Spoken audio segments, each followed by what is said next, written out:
Hi, and thank you all for joining us today. We are broadcasting live on the United Public Radio Network and the UFO Paranormal Radio Network, 105.3 on the Gulf Coast and 107.7 FM in New Orleans.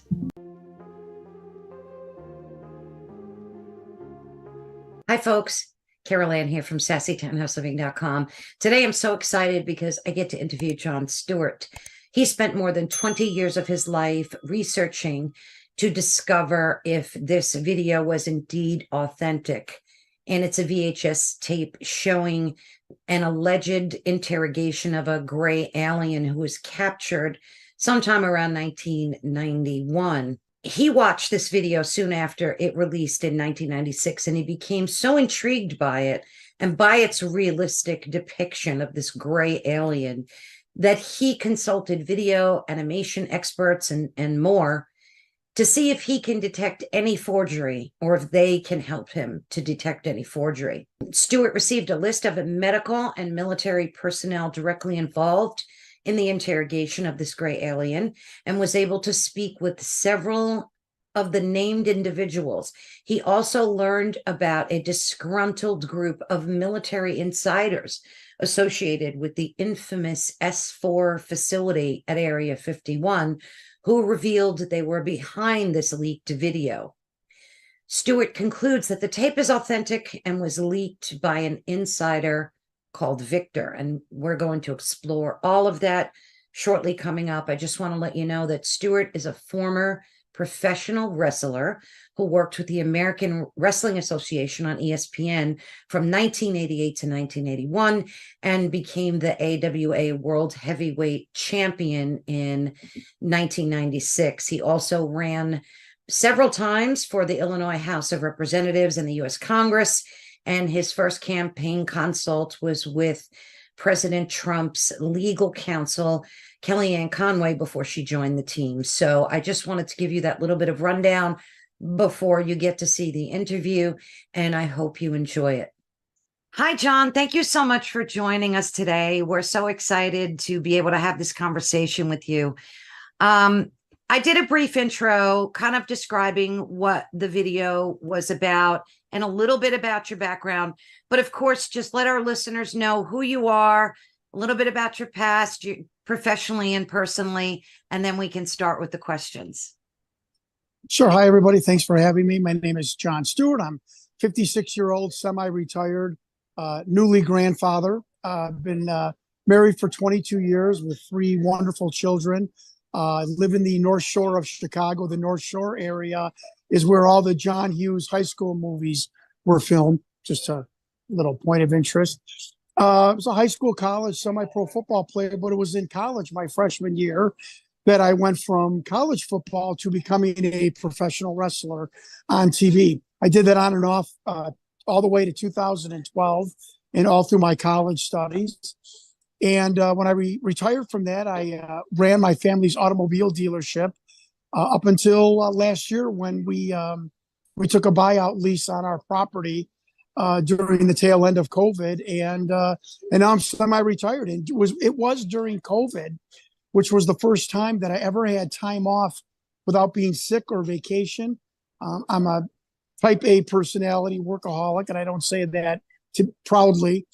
And then I was asked about this video that I had talked about since '97 by a Hollywood producer to see if there was some sort of any legs on it, and I mean legs, quote unquote, for a documentary. So I planned on what's called a showrunner, just getting all of the information together and making a interesting but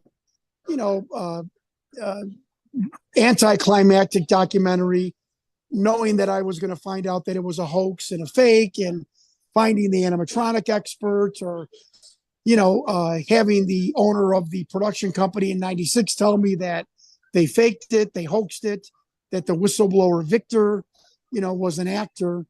And much to my amazement, 5 years later, I had fallen down the rabbit hole so far that I sit here today with 110% knowledge that it was not faked, that film was real, that creature was an off-planet visitor. And I have, through a set of circumstances and occurrences in my personal life, have touched the third rail with the Department of Defense and those in power in Washington, D.C.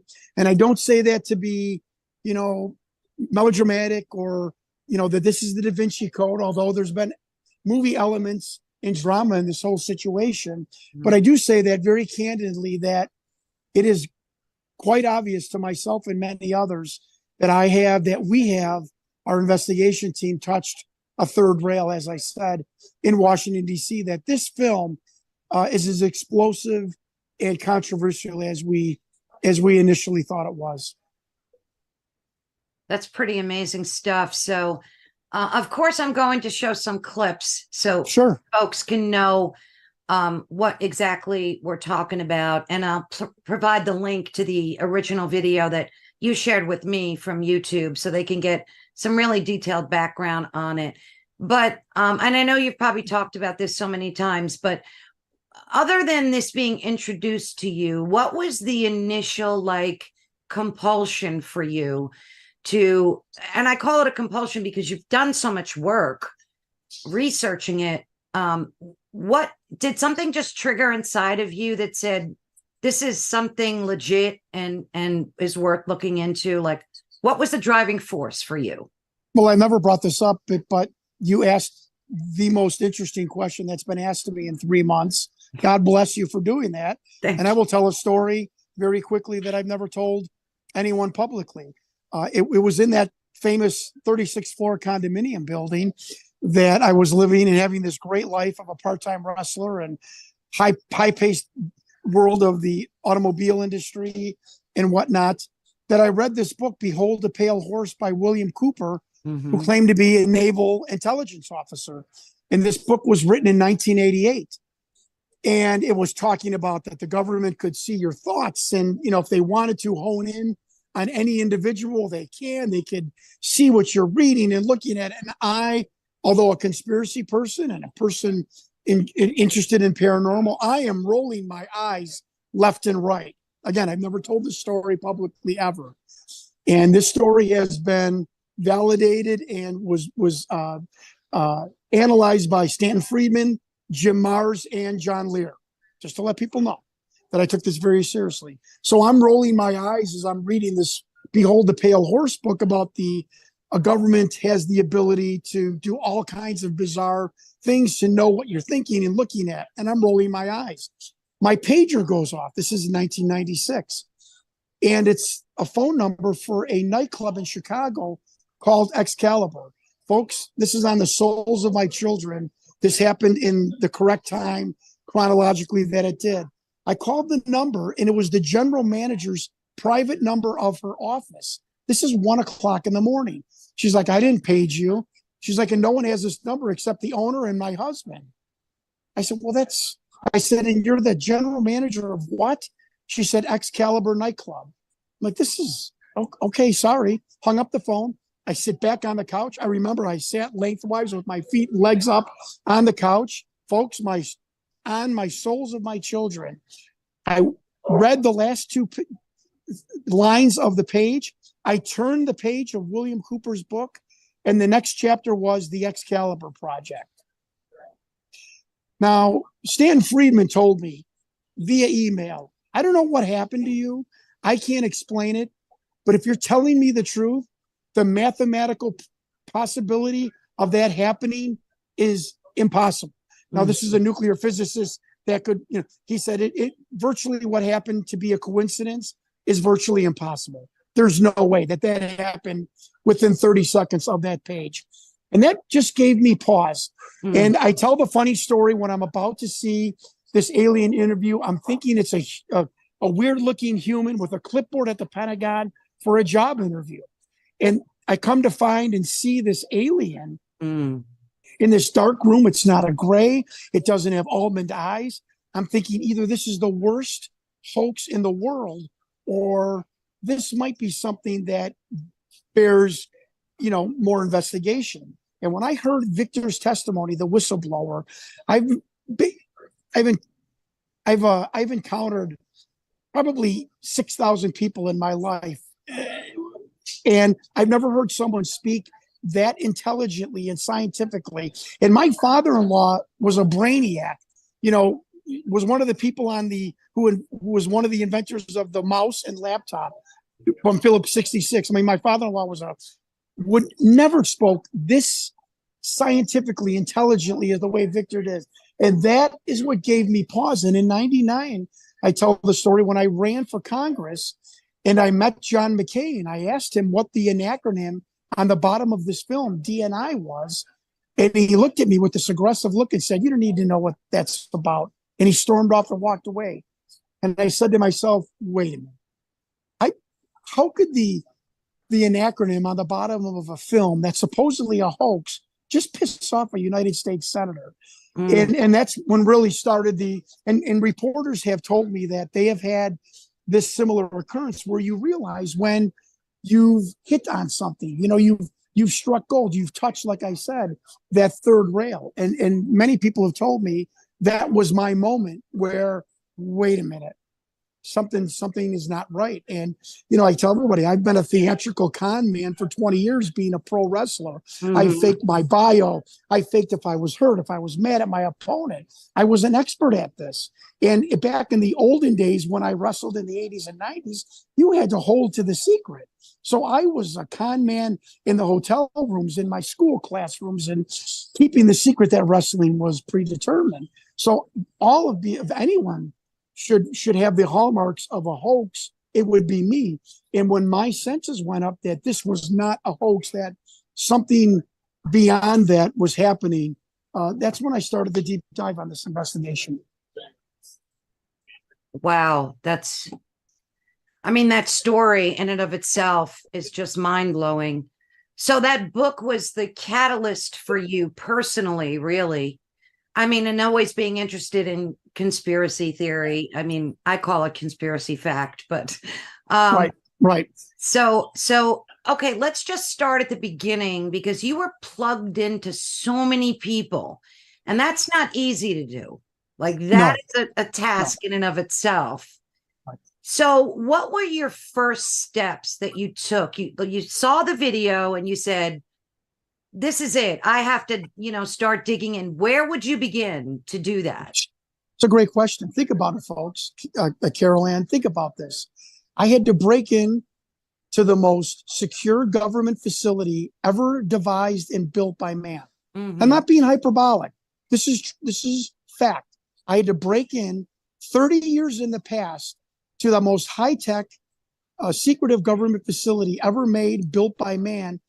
And 85% of my witnesses were dead or had passed on or were geriatric, that, were so infirm mentally, could not even be interviewed.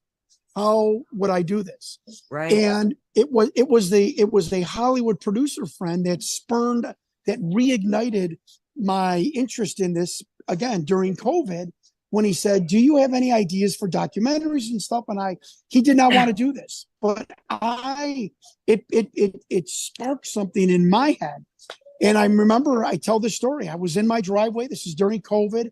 I had gotten home early. There was nobody home, and I wasn't visited. I didn't hear a voice. It was my conscience that said, "You know what?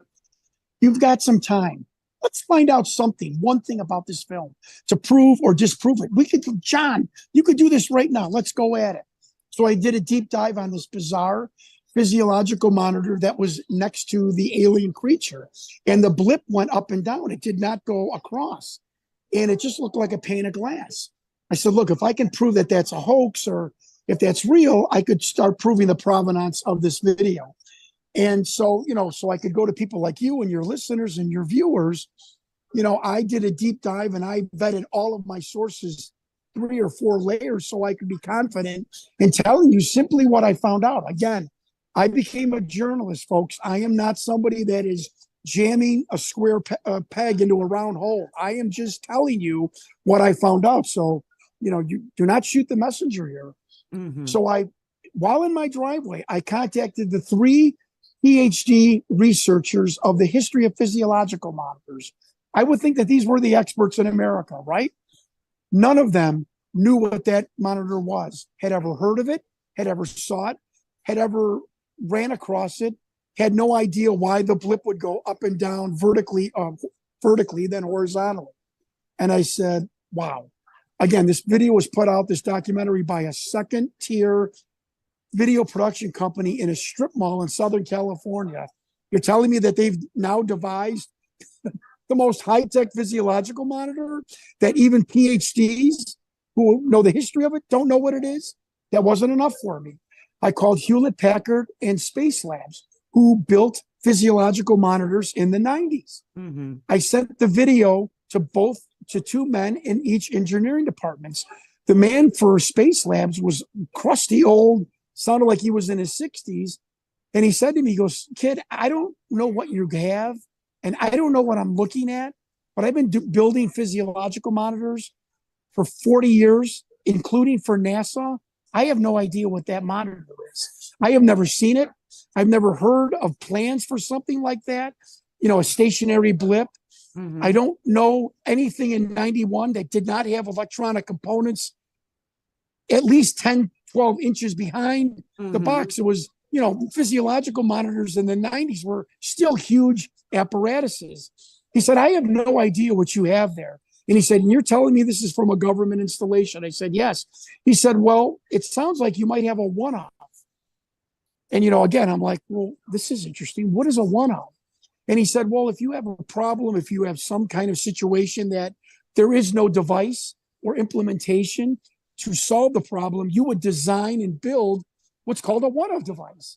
He goes, and I said, well, would you do that if you had a alien creature with a weird heart and regular monitors didn't work? Would you build a one-of physiological heart monitor?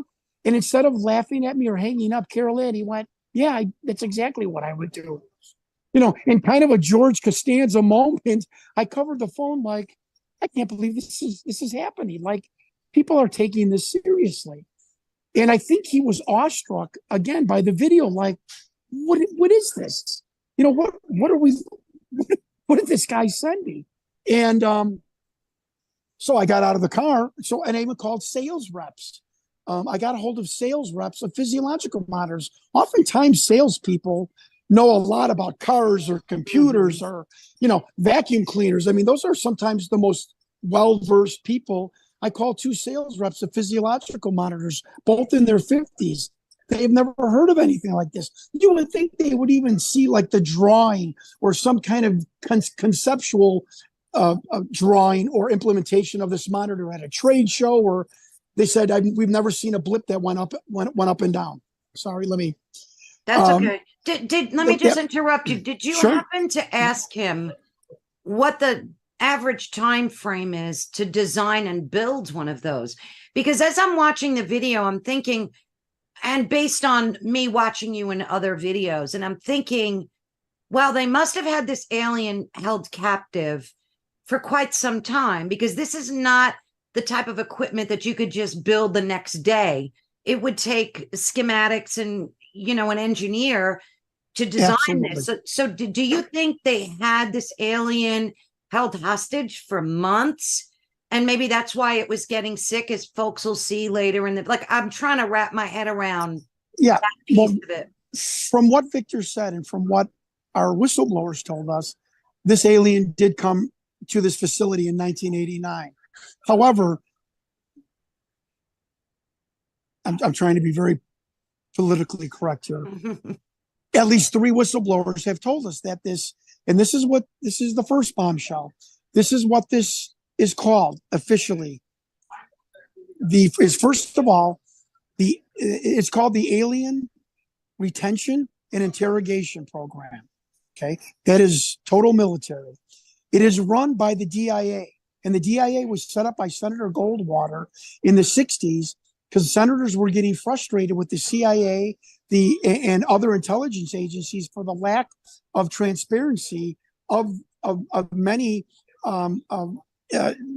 military secrets and military programs that the senators felt they were being left out of programs like this. Mm-hmm. So the Air Force in the 60s, and I'm not getting off track here, but this is really interesting. The Air Force in the early 60s, Carol Ann, I'm telling you verbatim, put the whole alien phenomenon program up for auction almost in Washington, D.C. Like, who wants to take this off our hands? And the DIA said, we'll take it. We'll take over. And we have been told that this interrogation and retention program has been happening since the first live creature was taken from the Corona crash in 1947. Mm-hmm. And that creature's designation was EB number 1, extraterrestrial biological entity number 1. And so the genesis of this interrogation program started in 1947 out at Los Alamos. And we were also told that this monitor may not, when a whistleblower tells you he's not sure, that interests me. Because when people tell you, oh, I know, whether that be a contractor working on your house or your best friend, be wary of that. Embrace people that tell you, I'm not really sure. I don't know. Those are the truth tellers. And one of our whistleblowers told us that he felt because of tangential or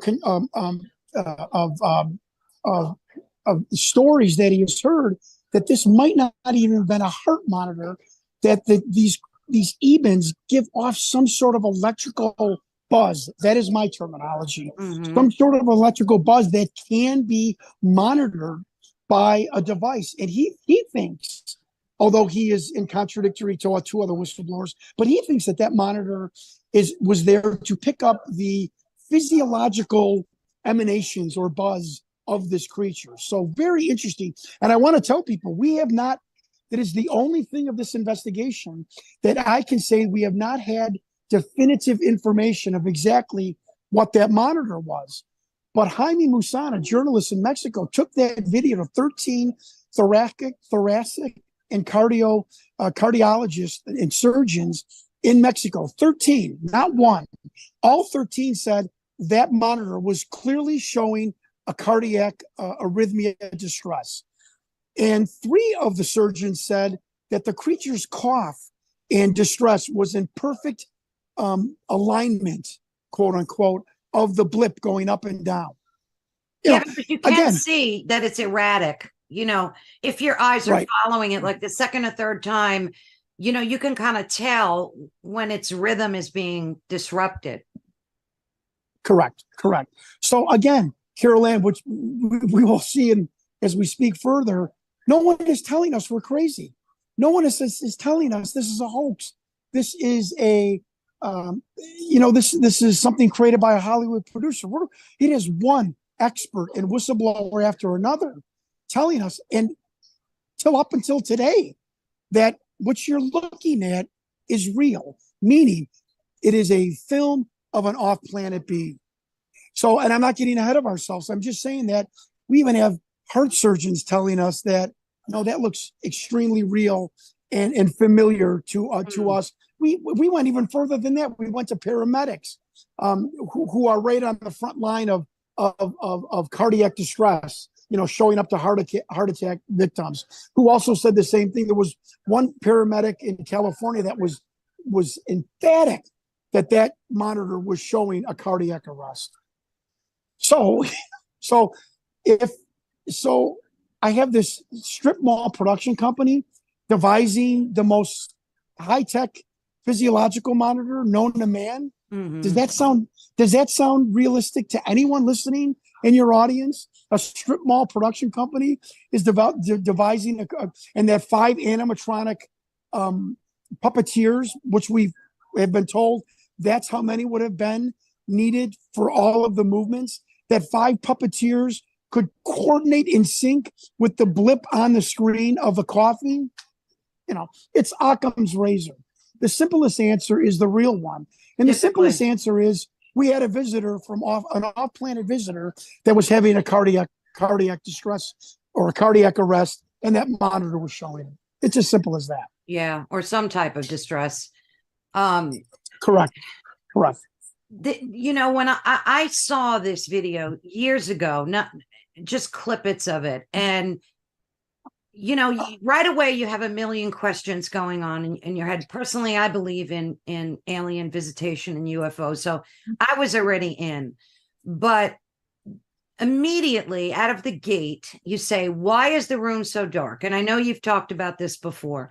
And they said in the video that it was to put the alien at ease because they have a sensitivity to light. So that's like a little bit of a red flag. Well, I don't believe that was said. Victor said, I have no adequate answer for you, but I have an answer. And Victor says the same thing. It's the room that's dark. The creature is bathed in light. And this, again, folks, you're looking at a 56-year-old grandfather. I'm just a regular, guy who was sitting at home with his canister light above his head one day. And I said, wait a minute. I'm bathed in light too, like the creature.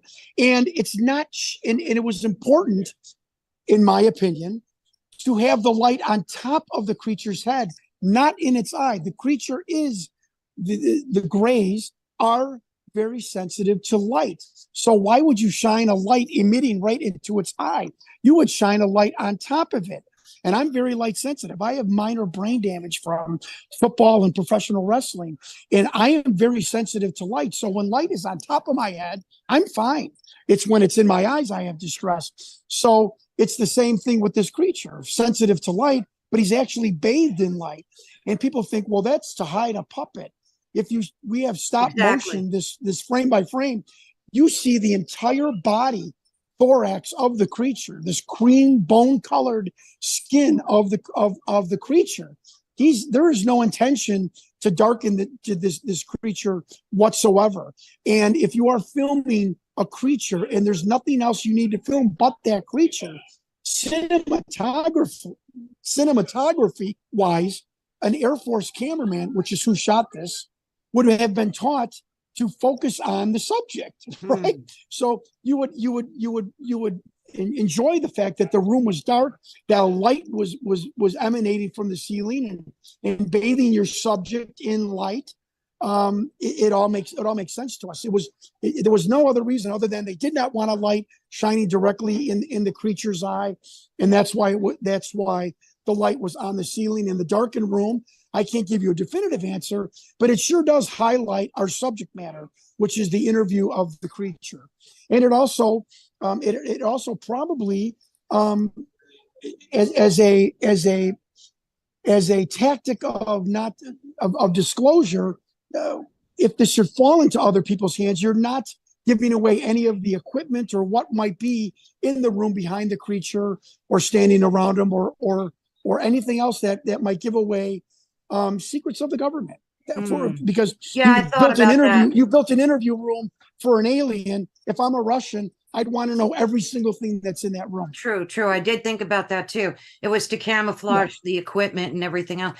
Exactly. So the light glaring from the alien's eyes, is that just the light from the cinematographer, like from the camera that was being used? It's the light bounce. It's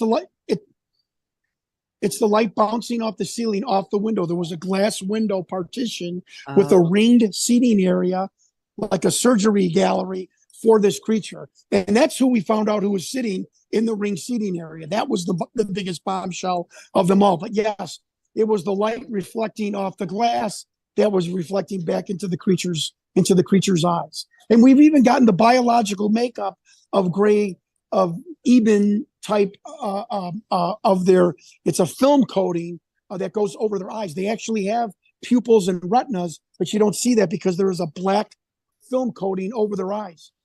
So I thought that was pretty interesting. Yeah, I knew I read somewhere that they didn't like light, aliens. So right. I kind of figured that. So right. On the video also there's a timestamp, and is it DNI, Department of Naval Intelligence? Is that correct? Right. So talk to us a little bit about that. Is there such a department? Everything that you've learned about that. So remember, strip mall video production company, folks, a bizarre physiological monitor, a puppet, right? The alien that would cost $150,000 in 1996, even though the entire budget, which they've got from A Strange Universe was about 75 to 80,000. We found this out. So why would you do it and lose money?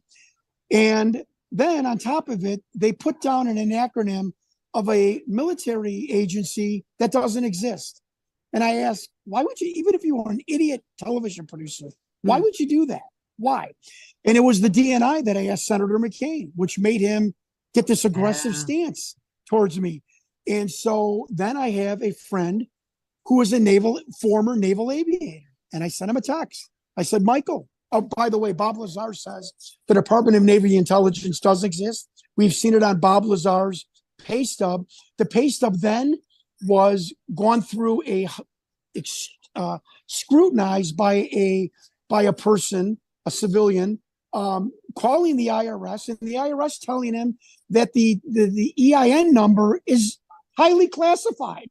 Yeah, I'll put a screenshot up of that. Yeah, so that pay stub is crazy. So, folks, how would a script writer in '96 know an EIN number of a highly classified department with the IRS? I mean, come on. So I asked my naval aviator friend. I said, Michael, is the Department of Naval Intelligence real? He texts back, Carol Ann, in seconds. Yep, it is. Yep, it is. I said, what is it? He said, basically, it's the spooks for the Naval Department, the Department of Navy. I said, wait, in English. He said, John, the Department of Naval Intelligence is like the CIA for the Office of Naval Intelligence and the Department of Navy. I said, okay, how do you know this? He's like, well, I know this because they tried to hire me. Again, another Larry David, George Costanza moment. I'm like, is this happening to me? Is this a conspiracy to fool me? I said, are you serious? And he said, how would you know this? He said, quote, because they tried to recruit me before I went to naval aviator training in Pensacola. I'm like, are you serious? He said, yes. I said, and he said, I had no interest in doing anything with intelligence. And I said, Michael, why can't I Google or find the Department of Naval Intelligence? Bombshell number 2, we finally got the answer. Even Bob Lazar doesn't know this, or even people that researched his pay stub doesn't know this. It is because the DNI is an agency buried in the Department of Navy. So as an agency, it is clandestine and does not need, billboard status in the public to be as an actual department. So that is how no one knows of the Department of Naval Intelligence, and why this pissed off Senator McCain so much. This is how classified this acronym in this agency is. So here in a very quick text, we get another bombshell that the DNI is an actual physical agency of intelligence agents for the Department of Navy. From the horse's mouth. Are they still around, the DNI? Is it still a functioning entity? Oh, absolutely. It's the CIA arm of the Department of Navy. And yes, it is an absolute still functioning agency. Absolutely. Wow, that is mind blowing. What other things have happened to you that seemed like happenstance? I mean, you've been researching this for over a decade. It struck me as odd that it's not as big as you would think it is. It's not like in the UFO community, you don't see this or hear about you very often. Another great point. Yeah. What do you think accounts for that? You ask good questions. I'm glad I did this interview. You really do. So, number one, I just came onto the UFO scene with this report maybe a year ago. So, and number two is the fact that this came out about a year after the alien autopsy. And I think there was an initial skepticism to it. It was not on Fox. It was on the low-level UPN network. So I don't think a lot of people watched it. And I can prove that because Sean David Morton has given us the ratings of the show, which were very dismal. So the show did not get good ratings. So I think that's why it went into the cracks. And Carol Ann, I think the biggest reason is it's what people say, if Jesus Christ appeared to America, we would all be like, shrug our shoulders and go back to watching Wheel of Fortune. It's too real. it is conflicting with people's cognitive dissonance of, there's no way somebody's going to have a film of a real extraterrestrial, and it's too real, it's too bizarre. And when people feel that in their brain, it's called cognitive dissonance. Yes. They do two things: they make fun of it, or they completely, utterly dismiss it. And that's what it's been done. And when I have taken this bizarre, unrehearsed, unproduced film and put it up with the CGI of the alien interview that's floating around, or the one creature standing up against a wall that's clearly CGI, or even Skinny Bob, when you take those 3 CGI videos and you then show somebody that darkened room with that creature's head, you start to think, wait a minute, this isn't CGI. This is quite bizarre. And when we have done that, we've jerked and jostled people's cognitive dissonance. That's when we really make headway with a lot of people, including politicians, including former military people, including former police officers and researchers, where they really say, wow. And when we show them the close-up of the creature's mouth, opening and closing within a nanosecond, animatronic people say, you said this is from 91. Yeah. Well, I don't see any metal spring or metal bar around this creature's mouth. It's flat and thin-lipped. John, I just don't know how you could make his mouth move in a circular motion within a nanosecond. It's what? Animatronic people have egos bigger than, Hulk Hogan or Reggie Jackson. I mean, sincerely, folks. And to get them to say, I couldn't do this. I could not do this in 91, in 96. And I want to tell you something. I'd have a hard time without the protrusion of implementations around the mouth of doing this in 2022. I mean, that was said to me by a top Hollywood FX person. And also, if we're on that subject, I hired Bill Mums, who was hired by National Geographic. Folks, I really did my job for you. I really did. He was hired by National Geographic because he's a video expert and an animatronic expert. And he was hired to analyze a deep dive on the Patterson-Gimlin Bigfoot film. We hired him for this film, although his data is inconclusive because we don't see the legs or feet or hands of this creature. I understand. He said, quote, John, every single animatronic foam latex puppet doll has creases under the armpits because after the drying process, you have to remove the creature with 3/4 the way into the drying process and lay it down, or at least hang it. And when you hang it, the arms come down towards the side of the body. He goes, and every single creature from the 50s has the crease. He goes, I am telling you, Jon Stewart, your alien does not have any creases under his armpit. And for the life of me, I don't know how they did this. There's a moment where mall production company. Right. Go ahead. There's a moment where you do see some of the upper chest and arm area. So that would make a lot of sense. So what did you say to the folks that came out blatantly and just denounced this and said this is a hoax? I know Rick Baker in that film, he was a Hollywood makeup artist, right? I think he dismissed it as a hoax. What do you say to that? Like, that just were blatantly, this is fake news. Again, folks, listen to your old friend Jon Stewart here. I'm not here to lie or dissuade you. The egos on these people are bigger than Hulk Hogan and Reggie Jackson. When they're looking at a third generation, the creature is so far away in the regular video that no one thought, except this person in England and then Jaime Maussan in Mexico, who begged me to enlarge the face, the mouth.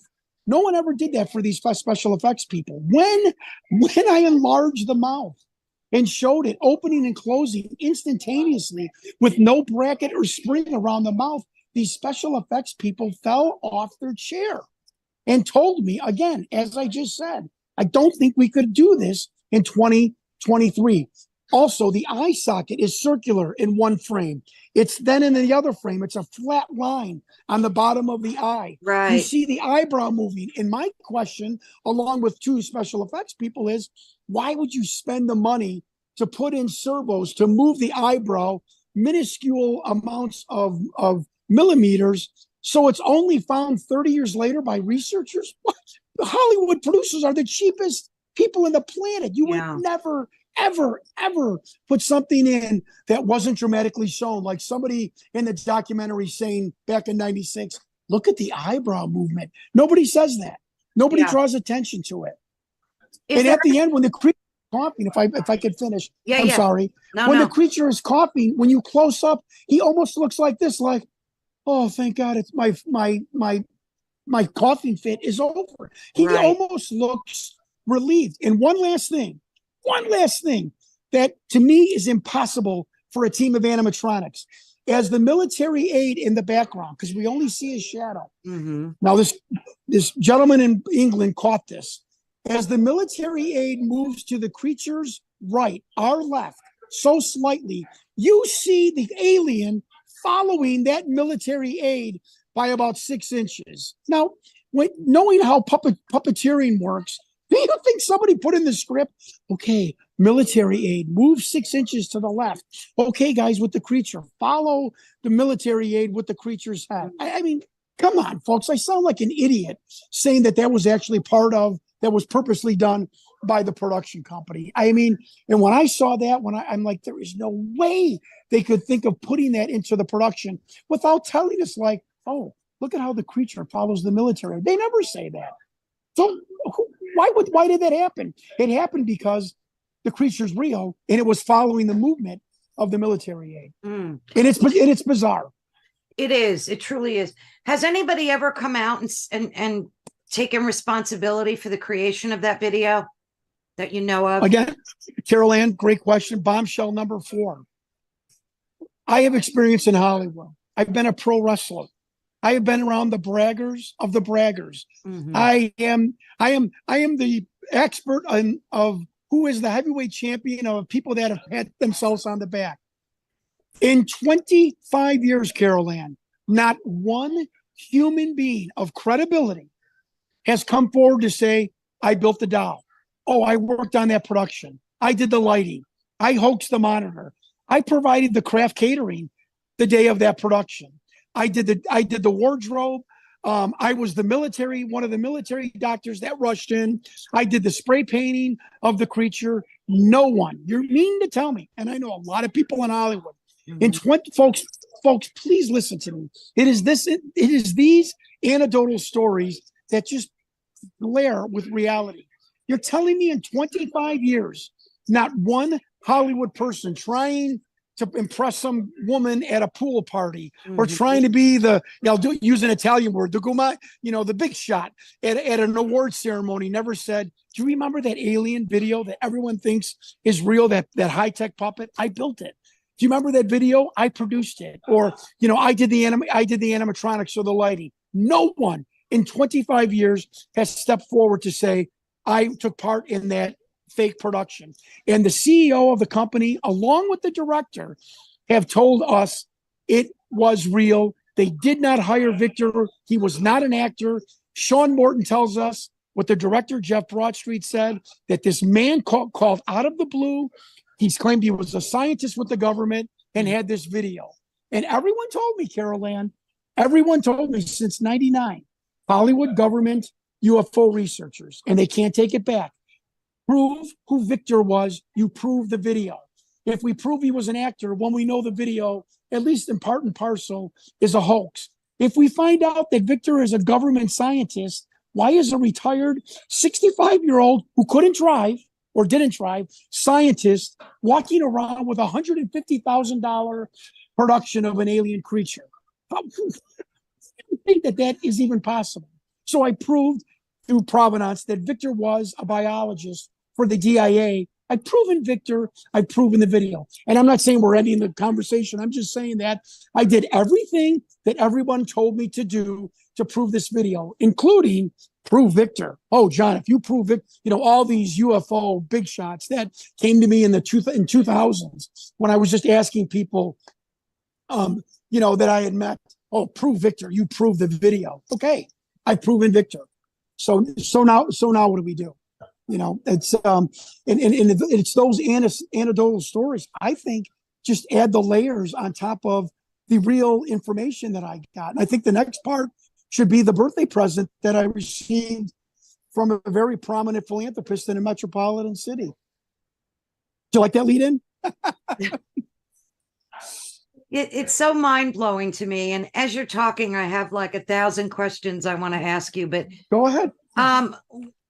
It's funny because I always think when I see anything that I need to research or that seems a little sketchy, I always think, what's in it for the person?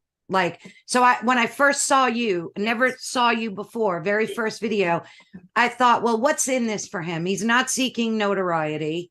He's not looking for donations. He's not, and then I had heard that you or heard you say that you hope to create a documentary about this whole thing and uncover the research. Am I right about that? Right. Another great question. Yes, I have an ego. I want people to know that I am on top of Mount Everest. Exactly. I've never walked away from that. I don't want someone else coming in and saying, and I have been maligned my whole life. I've been a pro wrestler, a football player, and a politician. People have said crappy stuff about me my whole life. I still have people in my neighborhood. Permit me to tell this story. I was an all-state, all-conference, all-area football player. I went to Division I college football. I played semi-pro football. There are people in my neighborhood who still say, "Oh, John wasn't that good of a football player." And my point is, I don't want anyone to take credit for my ass-breaking work that I have done on this project. And yes, that is my ego. And I can say in the same breath, I don't have Patreon. I don't have YouTube, where I'm not asking anybody to click, like, not that there's anything wrong with that. I'm not asking for your credit card. Yes, I'm going to make a documentary that might give me back the expenses that I've incurred in the 5 years of researching this. But my God, I mean, it is my own tenacity and truth seeking that has propelled me. That like Richard Dreyfuss in Close Encounters, it is some internal mechanism inside me that keeps saying, keep going. Like a reporter, like anyone that is searching for the truth. I did not intend for this, folks. I just wanted to go fishing and go golfing and lay out in the sun in my semi-retirement with my awesome wife. I did not intend to be Robert Langdon in the Da Vinci Code, but I am, and so, yes, I want to get to the mountaintop. I do want credit for it. I want people to be proud of me. I want people to be proud of me in Illinois and in the UFO community, because you people are the ones that are the foundation that I stand on. And I don't say that to get your sympathy or to say, oh, what a great guy. I truly mean that. The people of the UFO community in the past 5 years that have come to me, emailed me, written me, called me, stopped by my family business to say, keep going. You're doing a great job. We stand behind you, no matter what you find. I appreciate that. So we are all part of this. And I'm doing that now. I always want to give credit to this investigation, to my fellow researchers, and to the UFO community that has been absolutely awe-inspiring. And I give the example, and I'll be quiet after this. I'm like the movie Rudy. I'm Rudy Rudiger. First, people laughed at me. Then they slowly started to believe in me. And then the UFO community surrounded me and put me into the game, so to speak. And it's a beautiful story. My life, Carol Ann, I'm the happiest I've ever been in my life. My life has never been better. I don't say that to impress anybody, but to impress upon people that sometimes this UFO phenomenon is not as dark and gloomy and scary as some people make it out to be. Yes, there are elements of this, the unknown of what is really going on and the intentions of off-planet beings is scary. What about organizations like MUFON or To the Stars Academy? Have they reached out to you, or have you reached out to them and had any discussion about this? You're such a good interviewer. I don't want to break people's hearts. I really don't want to break people's hearts. But when I do my first conference to talk about this, I am going to have a screen up and I am going to roll through and scroll through the people. If you wouldn't mind me just talking about a couple of people. Of course, go right I'm not ahead. throwing anyone under the bus, but I am honest. I want the UFO community to know what is going on behind their back. I have written 5 emails to Tom DeLonge and to the stars. All I get back is, do you have any money? Do you want to donate? No way. Carol Ann, I've got the emails. That is so disappointing. I have almost stalked the assistant to Robert Bigelow, Dr. Kelleher. I've almost stalked him to the point of him like calling the police. I'm being funny, but it's true. I've sent Bigelow and Dr. Keller 5 emails. They don't have any interest. For 5, I offered to fly to Las Vegas. I offered to buy everyone lunch. How about this? George Knapp refuses to talk to me. Mr. S4 himself, the breaker of the Bob Lazar story, refuses to talk to a former candidate for governor for 5 minutes about the subject matter of what I found. George Knapp. How about this? Jeremy Corbell. None. I even sent Jeremy Corbell the entire investigation. Not even a, hey, John, we got your information. I'm going to move on. Nothing. Why do you think that is? What's your conclusion about why that is? Because we're not in UFO investigation anymore. It's this, Carol Ann, this is Hollywood now. And everyone's looking to be on top of the mountain. I don't want to be on top of the mountain. All I want is the credit of getting on top of Mount Everest and climbing down. But Jeremy Corbell wants to be the guy that brings out the alien interview information, in my opinion. Wait, let me go on. How about this? How about Annie Jacobson, Miss Area 51? I sent her a text. And folks, this is deep information. I sent Annie Jacobson a text. Annie, my name is Jon Stewart. I'm a former candidate for Illinois governor. I'm a semi-retired small businessman, a grandfather, and I've done a 5-year comprehensive investigation into Project Aquarius that was out in S4 in Sector 2. Do you have 5 minutes for me to just tell you this is the woman that wrote the definitive book, which it isn't, on Area 51. Do you know what she wrote back? I moved on to other subjects. I'm not interested. I'm doing that. Are these people, who else ignore me? That would blow your mind. How about people like Danica Patrick that wants all disclosure on her podcast? Joe Rogan. Joe Rogan is about to send out a stalking order because I've written his producer Jeremy. Again, you get an email from a guy that was a former candidate for governor requesting 5 minutes of your time to show you.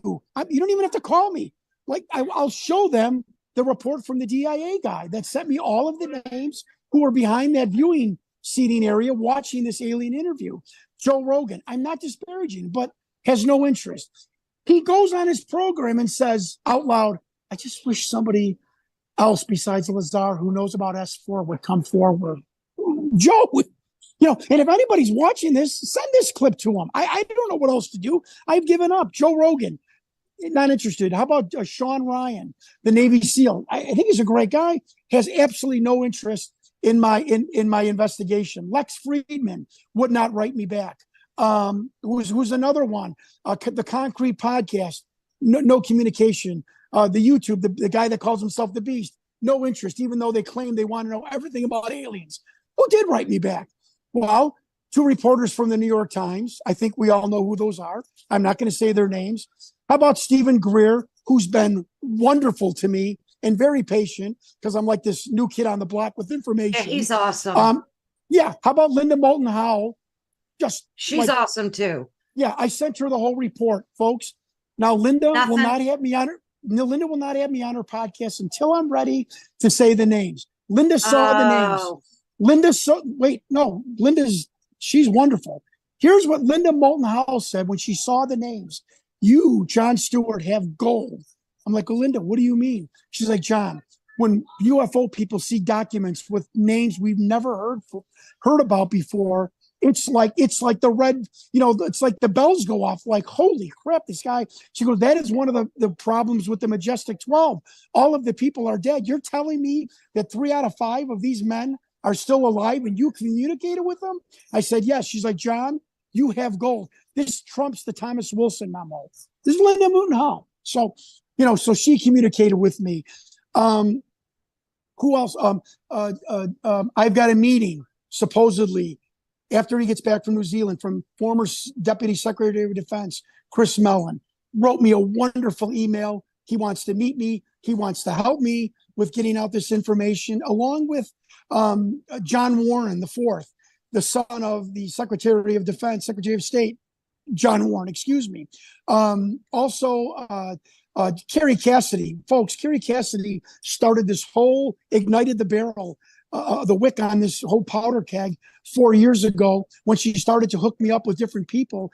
And lastly, I would like to say and compliment Dr. Michael Sala, who, I have gotten so many emails, the kindness.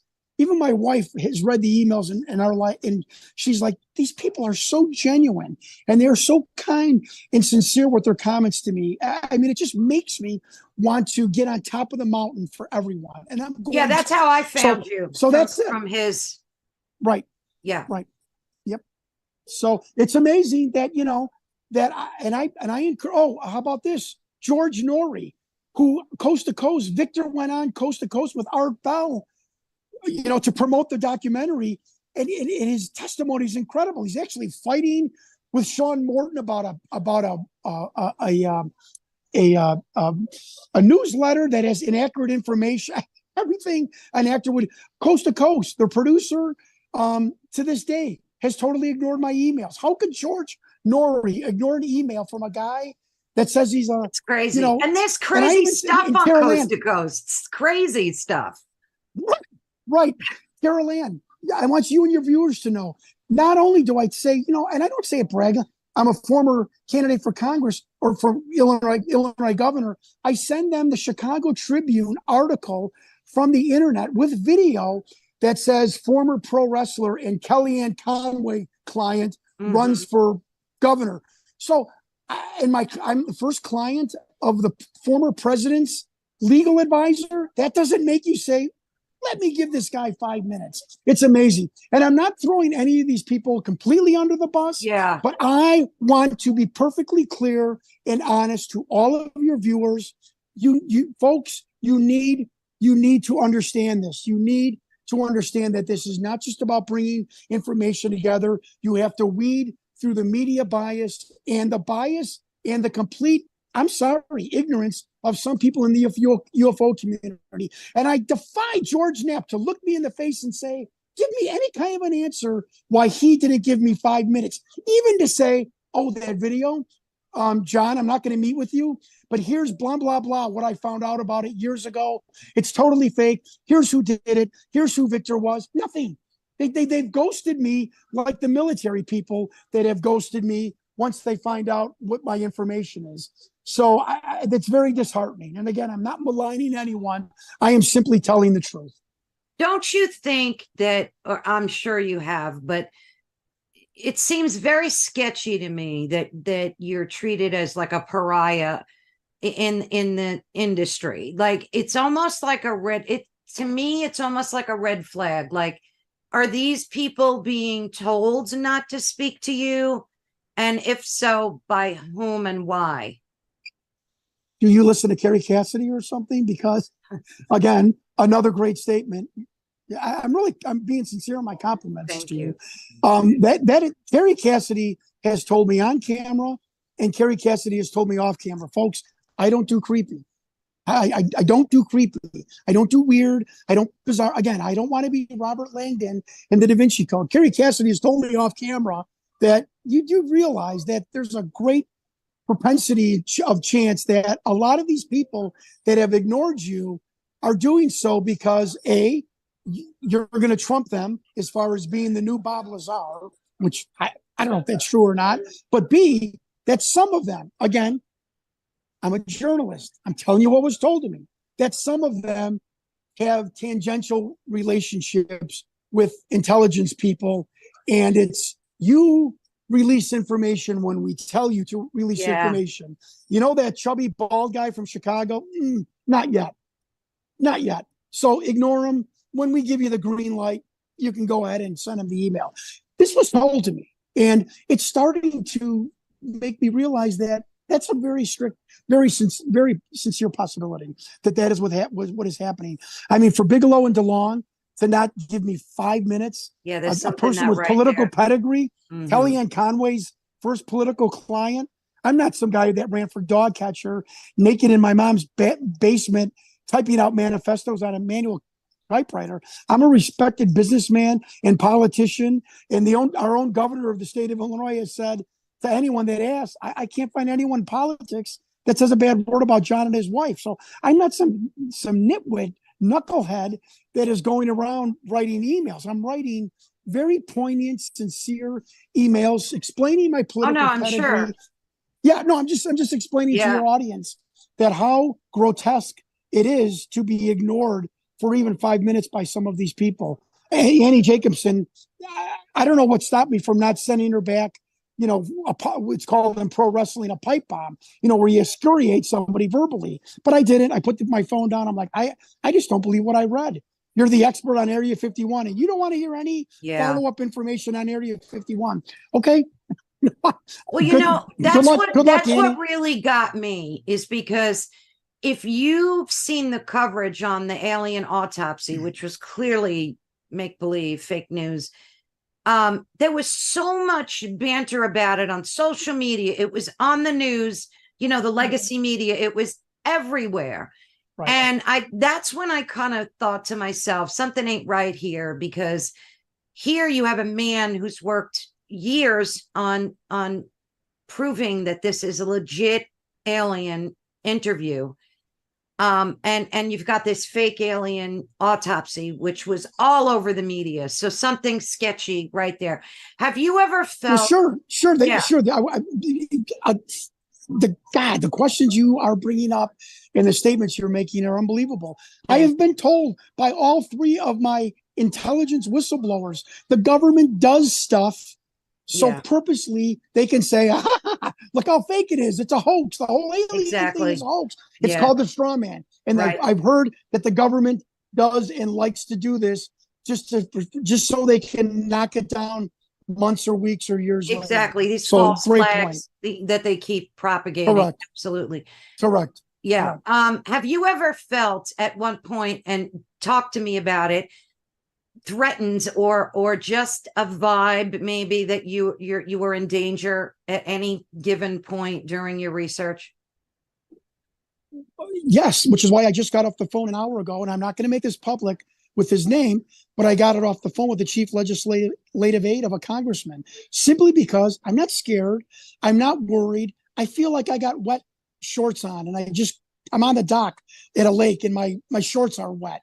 And I'm being comical, but I feel uncomfortable. And I'm going to tell you why. Scott Walter of the History Channel, I'll not mention him again, spends 9 months massaging an intelligence whistleblower for the National Air and Space Intelligence Center. He finally agrees to speak with me. Wonderfully intelligent, bright young man. Sincere, nice person. He agrees, if his commanding officer lets him, to go on camera of our documentary in silhouette and in voice alter. I send him the questions that I'm going to ask him. Mm-hmm. They are explosive. He ghosts me for 3 months. Here we go again. I am begging him via text and Scott Walter. This isn't right. I've been nothing but a gentleman. We've had a great relationship, just like the vice admiral who was witness that interview that ghosted me when I emailed him the report.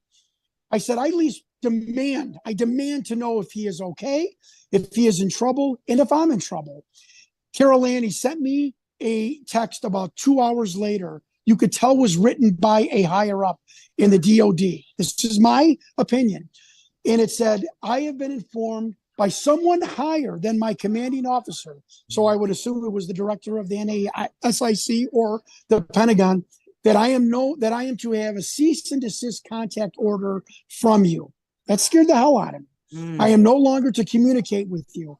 I am requesting that you destroy, do not share, copy, or cut and paste this text message. And you are to have no more communication with me. You are on a watch list for your FOIA requests, the nature of your FOIA requests, the questions you have submitted me, and your overseas emails. One of my researchers was in England. Period. And beneath that, I couldn't have made this up, was this bizarre, my interpretation, bizarre Department of Defense governmental coding, like you would see like a disclaimer on the bottom of a corporate email. All of these numbers and do not share and DD7521-3, which correlates to legislation, blah, blah. I'm like, well, I knew he was who he was, but to have that in his text message meant that this came like, okay, you're able to contact the fat, chubby researcher in Chicago. Here's what you're going to say, and you ain't talking to this guy anymore. So I told my congressman's legislative aide an hour ago, I'm on a watch list. This is what America is.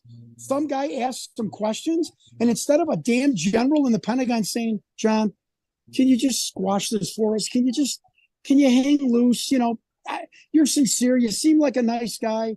You know, can you just, no, put me on a watch list. That pissed me off. Let me go one step further. An hour later, I contact the Defense Intelligence Agency. I have made people at the desk of FOIA laugh because that's my personality. I called the person up. I said, what is the status of my FOIA from 4 months ago? Quote, his name was Andrew. Mr. Stewart, I see your name on our file computer system for the DIA. You do not have a file attached, a request attached. I'm like, so? He goes, that has never happened as long as I've been at this desk for the DIA. Someone had to go in and remove that request. Wow. He goes, let me dig deeper. I get an email 2 hours later, miraculously, they found it, that says your FOIA request has to be brought to other agencies for conference. So I call the guy back. He's now can I swear? Yeah, of course. Okay. He's now an asshole to me. Yeah. I don't know. He's talking like this to me. I said, Andrew, this is Jon Stewart. Remember we were just joking about Thanksgiving 2 hours ago. Did I do something wrong? No. Meaning like someone shoot his ass out for telling me, why would you tell this guy that his file was removed? You know? And so again, folks, if this is all fake, this is a puppet. Why is Senator McCain get pissed off at me? Why are people that were in that video viewing it ghost me? Why am I on a watch list? So says the agent of this intelligence agency. And why am I the only person, according to them, in the history of the DIA that has his name on the computer with no file attached to it? Why is all this happening? Why? Because it's fake? You know, why aren't people just telling me, kid, you're nuts? It's a puppet. Go on with your life. No one, and I've been told by my military intelligence whistleblowers that a military person will never dig their hole any deeper by denying something. They will outright just ignore you. And that is exactly what has happened and is happening. And I simply just want to put this investigation on a timestamp, on a log. Like I'm sure I'm now on a log with a congressman's office that I called, that I told them about this report, which makes me feel a little bit better because Kerry Cassidy and Linda Howe have told me you hide in public, which is what I'm trying to do. I'm not scared. I'm not afraid for my life. But again, I've got the wet shorts on, and I'm sitting on top of a dock, and I feel very uncomfortable. And I don't mind sharing that with you. I don't know. I think if you had more of a social media presence, you would definitely get more attention to your, you know, that seems to be the thing to do is just to, like, of course, you know, you got. And we're going to plan on doing that. Yeah, we're going to plan on doing that. And again, Carolyn, maybe it was my own obsessiveness about being able to tell people I'm not on social media. I'm not asking you to like and subscribe. I'm not on Patreon. Not there's anything wrong with those. But so, yes, I think you're right. It's time that I start to have some sort of Twitter presence and start plugging out this little bits of information that we get, little bits, but you know, this information as we get it. Let me ask you a question. Is that video under any type of copyright, or is it free? Is it just free to share? Like, have you ever gotten any warnings about sharing it from anybody? Maybe the original people that put that video out there on YouTube? Like, what's the deal with that? Folks, I swear to God, I did not have a conversation with Carol Ann and given her questions. What a great question. We think, my research and documentary team think it's going to be one of the greatest legal questions in the past 10 years that law schools will debate. If a tape was filmed by the government, who owns that tape? Exactly. I own that tape. You own that tape. Now, exactly. Rocket Pictures, interesting enough, does not file any copyright infringements for people putting, I don't have a lot more time left, so forgive me, putting this on YouTube. But like my documentary team says, they did put the information out into their documentary. So the Victor testimony is probably copyrighted. But again, who owns the footage of this creature? It's going to be a great legal debate, and which is why the government never prosecuted Victor, because they found out who he was in 2008. If you prosecute him, you are saying that the tape is real. What are you prosecuting a guy? Why are you prosecuting someone for leaking a fake hoax tape? There's no provenance in that. I mean, that's so. When I was that's like a great, to me, piece of evidence right there.